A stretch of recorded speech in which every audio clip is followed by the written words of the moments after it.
Hello, I'm Lizzy. And I'm Izzy, and we need help. Each week we stumble through a new book, method, or concept that brings us one step closer to being our best self. Yes, we make fun of ourselves. And others. But mostly just ourselves. So here's to not taking self-help quite so seriously. Welcome to We Need Help. I'm Lizzy. And I'm Izzy, and today is part 2 of We Need Defense Mechanisms. Or do we? Wow. So last week we explored what our defense mechanisms were and how they sabotage us. And this week we're going to kind of focus more on the solution, like what to do when our defense mechanisms try to take over and make our lives miserable. Well, I've learned a lot already, so I'm very excited. I couldn't wait to do this. We recorded the one yesterday, so I'm excited to get into the solutions. And I'm sorry if you've had to wait a week for this. Yeah, because I think that it's huge. I think this is a big subject, and I've single-handedly gone through the list, and the list is like hypervigilant, a pleaser, someone who's restless, a stickler, avoider, controller, and hyper rational. Is that all of them? You hit them all. Okay. And so I've gone through and the overall umbrella is the judge. These are all they all fall under being the judge. And that's how our defense mechanism is we're basically judging the situation and using those tools to get through it or survive whatever situation it is.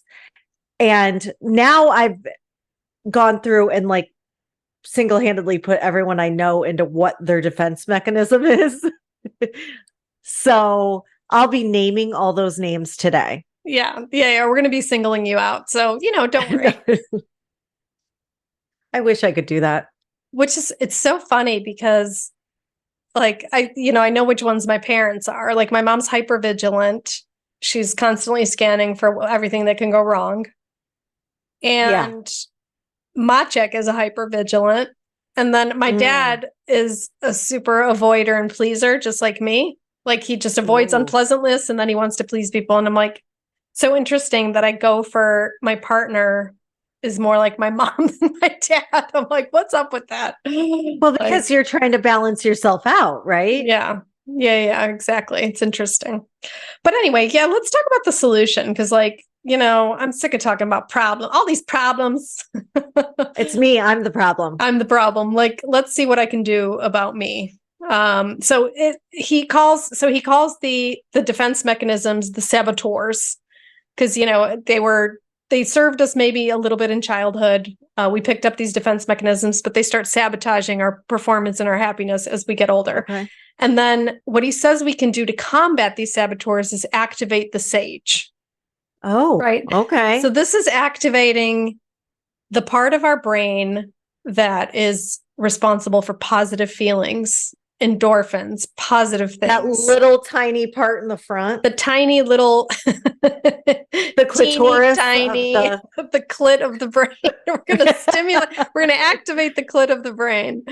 And I like it. Yeah, he calls that the sage. And so, what happens when you activate the positive part of your brain is you're sort of deactivating the negative part of your brain. So it's almost like, as I mentioned in the last episode, your brain is a muscle. Let's strengthen the positive muscle, thereby weakening the sort of negative downward spiral sabotaging muscle. Okay. Yeah. All so right, we're going to learn how to do that. Okay. So first thing, and if you've done the saboteur assessment and if you've recognized your saboteurs, you've done 90% of the work, is intercepting your saboteur. So when your saboteur comes up or when the negative emotion comes up, you just call it out. You just say, oh, look, there's my saboteur again. And so I would say, for me, my number one is pleasing. Oh, look, I'm trying to please. Yes. Yeah. Okay. Yeah. You call it out and you kind of intercept it. So here's the way I've done it. And I'll give you a work example. So I'm a trainer and I do a lot of freelance coaching work as well. And my client would always be like, can I get a discount? And the pleaser would want to say yes. But in my brain, I'm like, ooh, my pleaser is going to want to say yes, and that I'm going to say yes, and I'm going to agree, and I'm going to be mad later. So I call out my pleaser. I'm like, my pleaser is going to want to give me, is going to want to say yes to the discount. So don't do it. So almost like not letting your pleaser get the better of you. Could you, in my opinion, you could, like, the best way you could do this, like, you know what? The pleaser inside of me would love to give you a lower price. Yeah. Yeah. But because I have a bottom line just like you do. Yeah. Or, I value myself. I'm not able to give it to you at that price. I have to stick to my bottom line or whatever. Exactly. So you could just call it right out. Like, you know what? I am typically a stickler, but because I tend to run that way, I'm going to try to chill myself out. Absolutely. And that's a brilliant, like you've hit the nail on the head, gold star, like 10 out of 10 for you. Like that's exactly the way to do it. Right. Okay. I really like that. Is that okay? Like, because you just gave me like a huge positive. Like, I loved that. I wish I could have been your teacher in high school, because then maybe you would have graduated. Doubtful. No, that's very no. Yeah. But no. I like that. I like that. Like, if you just verbalize it, because of like, oh gosh, shit, I'm freaking out because I'm hyper vigilant. Yeah. And that is I usually lean towards hypervigilance. So I'm going to chill myself out and understand that we're not going to die today. Yeah. And sometimes it's funny because like Machik will be like, ooh, yeah, that's my hypervigilant. Or I will call out his hypervigilant. I'm like, honey, your hypervigilant is like really freaking out right now. Yeah. So it's the saboteur interceptor is like, it works, because just identifying, I'm sure he really loves when you do that. He loves it. I'm like, he loves it. Hypervigilant. Like, just has an orgasm right there. Love your hypervigilant, don't you? He just like comes. Oh, well, I am. In fact, I recommend I recommend throwing these out at your partner whenever possible. Yeah. Completely. They'll love it. Just the saboteur interceptor. It should be a new sex move. We'll add it to like a tantra book or something. Stick with us for more marriage advice, because we're killing it. Yeah, we've created a sexual position called the saboteur interceptor.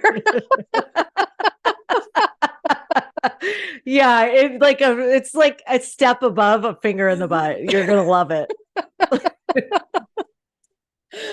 Okay. Oh my God. That's one tool, and it really works. So the second tool is he calls them PQ reps, which is like, I'm like, what is that? So it is basically anytime you start spiraling or anytime the negativity comes up, stop and engage one of your 5 senses for at least 30 seconds. Okay. What this does, it's really interesting, because he did a lot of research and he hooked people up to these functional MRIs. And whenever they felt uncomfortable or negative, a certain part of the brain would light up. So he was having them do these 30-second physical activities, and then that part would just dim and another part would light up. So it makes sense. You're like distracting the brain from being negative. It's like when a baby's crying and you like show them a rattle and then they stop crying. It's kind of like the same thing, right? Okay. So, this is good, because like, when you're freaking out, like for me, it's like if I'm restless, instead of going off and doing something that I would normally not be good for me, I do a full minute's worth of jumping jacks and it stops it. Yeah. Okay. So it's engaging any of your senses. So jumping jacks are fine, but masturbation's fine. Quick 30 seconds in and out. He said that the ideal time is about 30 seconds. So breathing is great. He said if you're more visual, like looking out the window and focusing on the furthest point for 30 seconds. Take your 2 fingers like they do in yoga and rub them together and really focus on the ridges and just rub them together for 30 seconds. So anything that is engaging any of your senses. Smell. Some people like, if you have like one of those, like whatever, sticks to do. But if you're just new to this, like Yeah. sometimes you don't know that you're controlling, or you don't know that you're a stickler, or you don't know that you're whatever. But I think that a good sign is when you start to get frustrated or irritated, or like your heart starts to beat fast, or you feel spiraling in any way, or like,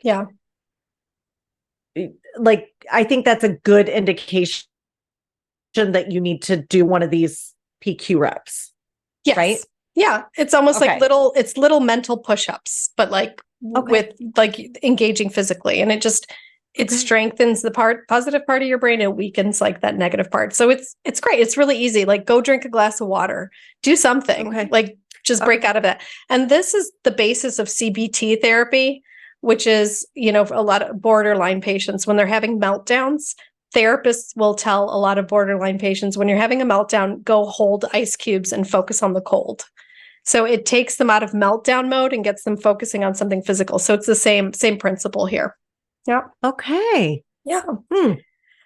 And then the last sort of few tools is called, he calls them the sage powers, which I really like, ooh, the sage powers, like plugging into them. So there's 5 different ones, and these are sort of mental tasks that you do in certain situations. So we'll go through this situation that happens and then what mental power you can plug into.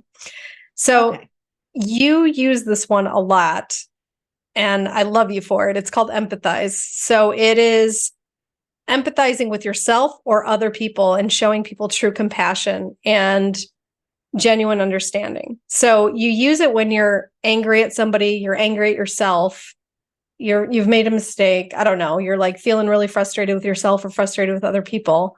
And there's 2 sort of ways to do it. One, you pause when you're feeling angry at somebody and you write 3 things that you appreciate about them. It could be really hard, but you just, you sit down, you stop the judgment, you stop the anger, and you sit down and write 3 things that you appreciate about the person. Could be about yourself if you're angry at yourself for whatever reason. And the second thing, and this is I think that's a lot of the times, like we don't realize it, but we're so harsh on ourselves. But to come up with 3 things at that moment, you know, feels like the right thing to do. Yeah.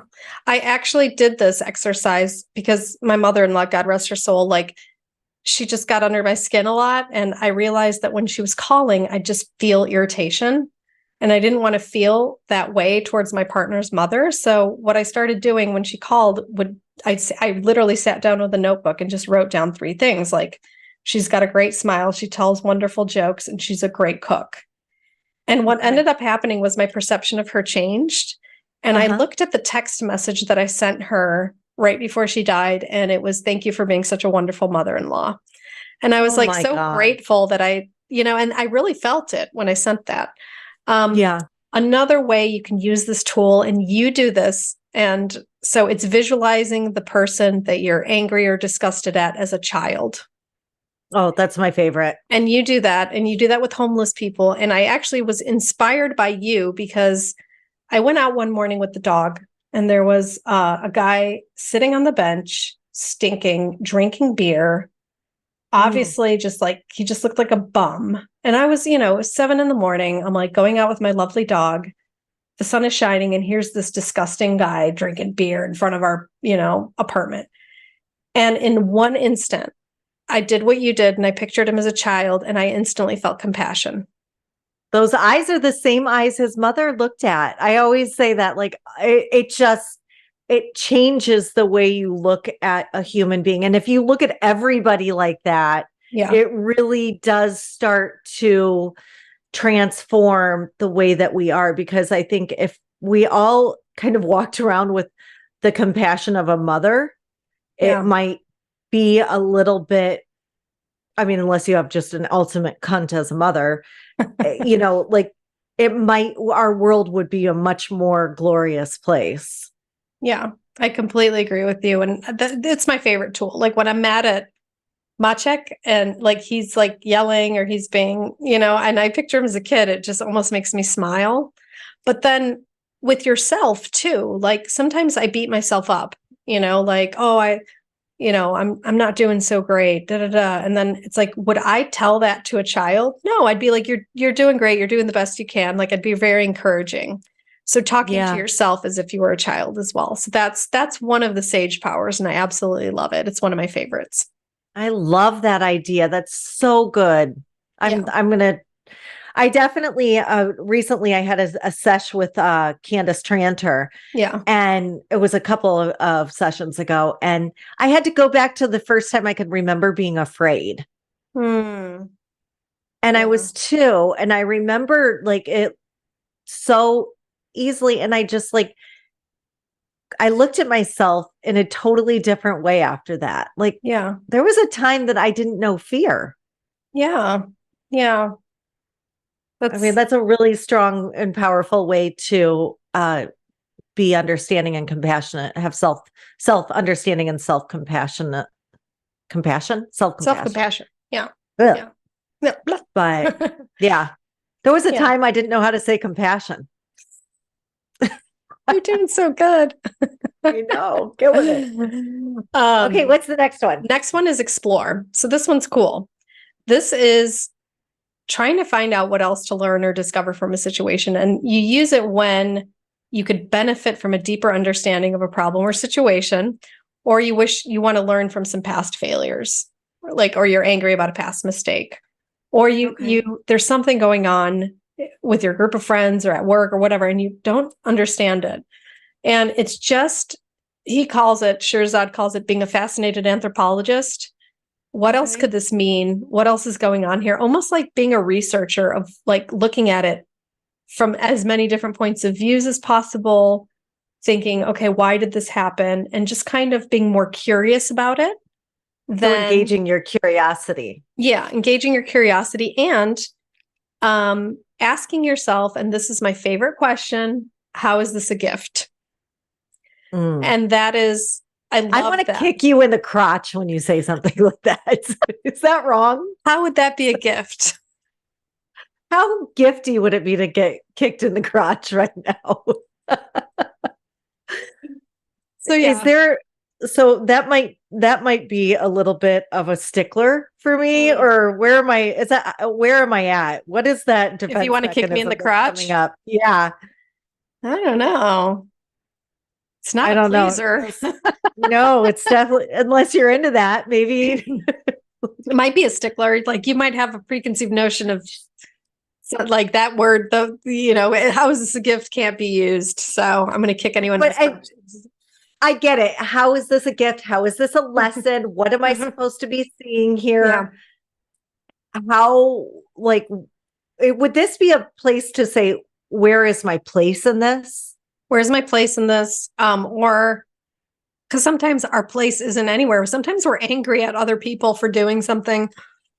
So maybe thinking, what else could this mean? Like, what am I not seeing? Kind of digging, because anthropologists dig, right? They dig around, they look at the reasons why, and they kind of, and they actually don't touch it. They dig around it, but they don't, like, they're just, they're in observation mode, which is, I think, a safe place to be too in these times when you're feeling freaked out. Yeah. Yeah. Okay. So it's just exploring and just thinking, instead of going quick to judge, thinking, okay, what else could this mean? What's going on here? And just kind of maybe exploring the reasons behind it. So it's a good one. I don't use it very often. It's not my favorite one. But it's something that if you have it in your mind, like it kind of, you can pause and just reflect rather than go straight to like some kind of judgment. Innovate. This one is just brainstorming new solutions, and it seems silly. It's when you're stuck, and you and I do this a lot. Like when we're stuck on something, we just think you just do the yes and game, or you think, what else? What else? What else? Okay. And it can be a list that you make, and then you just don't stop at the end. You just think, okay, yes and what else? What else? What else? So it's just going a step further than you think you can. Okay, so let me give you a problem. Yes. I'm fucking annoyed with a family member. Yeah. And they don't seem like, I've told them how to fix it. I've begged them. I've taken them to the water. I've tried to force them to drink. Yeah. They're not getting it. Yeah. So yes, and me. Yeah. Okay. So what do you think you can do about that? I mean, I feel like, I guess I could just, try to help them understand a little bit more. Mm-hmm. Okay. Yes. And what else? And I could, okay, so I'm starting to understand, like I start to come up with different solutions. Yeah. And then I could buy them a book. I could help educate them. Okay. What else? I could, do it for them. Okay. What else? And you kind of need the calm and the space to do it, but it's almost like you're completely stuck. And then a person says yes, and then sometimes the good idea comes after the really three silly ideas. Yeah. And and the good idea is to like observe and let them handle it and see what happens. Right. Yeah. That's always the solution, right? Yeah. Get your nose out of it. Yeah. And yes, and yeah. I love it. Okay. Yeah, that one is like, I like doing it with other people because I have a hard time sometimes brainstorming on my own. So it's kind of nice to, like, when you and I would get together and we would like brainstorm about the podcast, like I really liked it because we would just like, how about, and we would do the how about, and then we would just like keep going. So it's really nice to do this with a friend. Okay, I like it. This is my favorite. This is my second favorite tool other than empathize. So navigate. This is when you have to choose between different paths. Okay. You're stuck between two options, many options. You don't need to make it. You need to make a decision. You're unsure. Okay. And the way you do this is you flash forward. So you take both options, option A and option B. And having made both those choices, you see, where are you in 6 months, having taken option A, 3 months, 6 months, a year from now? This is like, I want to get a divorce. So in 6 months, I'm going to be here if I do. In 6 months, I'm going to be here if I don't. Yes. And it's putting yourself, it's having made both decisions and then putting yourself in the future in each one and seeing, am I living aligned with my values? Am I happy in that decision? So let's just say I like have an intuition, or I have an inkling to kick you in the crotch. Correct. So I see in 6 months where we are if I kicked you in the crotch, and 6 months where we are if I didn't. Right. And I feel better about not kicking you in the crotch now. Correct. Yeah. Okay. All right. Yeah. Gotcha. I'm feeling this. Yeah. I like the navigate one a lot because I actually used it in my work decision. Because do you remember, I don't know if you remember this, but I got an offer from a company to be like their vice president of training. And it was a huge salary, but they had offices all over the place and they wanted me to be in a different country every week. And I used this tool because I fast forwarded myself and I just saw myself in some hotel in some country, like by myself, not in my country house, not doing this podcast because there's no time, not doing things that I wanted to do. And I actually ended up saying no to the big money and position. And it was because of this tool, because if I was just thinking about right now in front of me, all I saw was the money and the title. But if I fast forwarded a bit, I saw something completely different. So it's a really cool tool to use when you're stuck between some choices. Do you think that maybe it kind of allows your ego to take a back seat? Yes. Yeah. And it allows the shiny object to just calm the fuck down. Because the shiny object for me was, I mean, they offered me like loads of like 6-figure salary and then a title, which was the VP of global training. I was like, yes. But then like I couldn't see past that. So I had to force myself to look past it. So Isabel, if you don't take this job, where are you in 6 months? If you take this job, where are you in 6 months? And I literally closed my eyes and visualized myself working just myself to the bone, not doing this podcast, which I love, not being in the country house, which I built, like not enjoying my life, just working for that money. This is a way to respond rather than react, I think. Yeah. It's a really nice tool, and it works really well. And I think it could be you could use it 6 months down the line or 5 minutes down the line. Yeah. Depending on whatever it is. Like, okay, if I, eat this bowl of ice cream, it's going to be nice now, but where am I going to be in an hour? I'm going to be feeling like shit. Absolutely. Yeah. Okay. I like this. The navigate, flash forward. Flash forward. I like it a lot too. And the final one, which is, I think, one that we do a lot anyway, is activate. And it is just taking the action despite how we feel. So focusing solely on the action. It's activate. Yeah. And you just use it when you need to take action, but your saboteurs are interfering. And especially for the avoider. Yeah. The way you do it is you just fucking write it down and you JFDI, just fucking do it. JFDI, just fucking do it. You just take laser focused action. Like you just fucking walk through fucking do it. Do it. And you just tell the saboteurs, like take a back seat. And this one it works for me in negotiations because I am such a pleaser. I'm always afraid of what like the other person thinks of me. And I'm like, no, this is how much money I want to get. This is what I'm going to ask for. And I fucking ask for it, even though I'm terrified. And I usually end up getting it. So this is a good one to use with your children. Yeah. Oh yeah. Like there's the worst part about parenting is you never know how your kid is going to turn out until it's too late. Yeah. Yeah. Like you just don't know. Absolutely. So if you are terrified or you're trying to avoid it or you're like just trying to please them, it's not going to work. Yeah. Like you can't, you have to just rip the Band-Aid off and do it. JFDI. Yeah. Oh, so I love this. Yeah. I love this. Thank you. Good. I think this is going to help a lot of people. It's definitely going to help me. Good. Oh, I'm glad. Yay.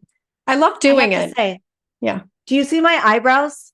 Yeah. They look sick. I mean, in a good way. Like, yeah. Like the 90s so sick when they would say sick. They look amazing. I missed that. It was that cool to say in the 90s. I missed it. Yeah. So sick, dude. Yeah, my niece Molly just got done doing them. They look so good. I cannot wait to be there and get my brows done by her. Like I've been getting my lashes and brows done for like 10 and a half years, 11 years. And she is the best I've ever had. Like and I'm not even saying that just because she's my niece. She did such a good job. Yeah. Can't wait to get mine done. I wish there was somebody in Poland and we should import her for like a month. I'm sure she would love to go to Poland. I'll try to sell her on that. She's like that imaginary country. That place that doesn't really exist. Oh, too funny. All right. Well, I love you. I love you too. You're so amazing. And thank you. I'm so grateful that you're out there teaching people this. Yeah. Because it really does make a huge difference. Yeah. And it's just these little, I think a big part for me was just identifying my saboteurs at first. And then slowly I started I don't always use these tools, but when I think of them, I sometimes do. So it's good for me to remind myself as well. When you really have a problem, like when you're really in like meltdown mode, I think this is good, like a place to go quick. Yeah. Before you fuck your entire life up. Before you flush the toilet on your life, you might want to listen to this episode. Yeah. All right. Well, I love you. I love you. Go enjoy your family that's in town. Thank you. Yeah. I will. Remember this. Remember these tools. Yeah. Love you. Love you. See you next Tuesday. See you next Tuesday. Thanks for joining us this week on We Need Help, the podcast, the duct tape of self-help. Please visit our website, weneedhelpthepodcast.com, where you can find links to the show on Apple Podcasts, Spotify, Stitcher, YouTube, and all the others, so you'll never miss a show. You'll also find links to the books we've reviewed and our amazing store. If you enjoy this podcast, go right now, because if you're anything like us, you'll never do it later. Like and share our page and episodes on Facebook, Instagram, YouTube, or just tell a friend about the show. That would help us out too.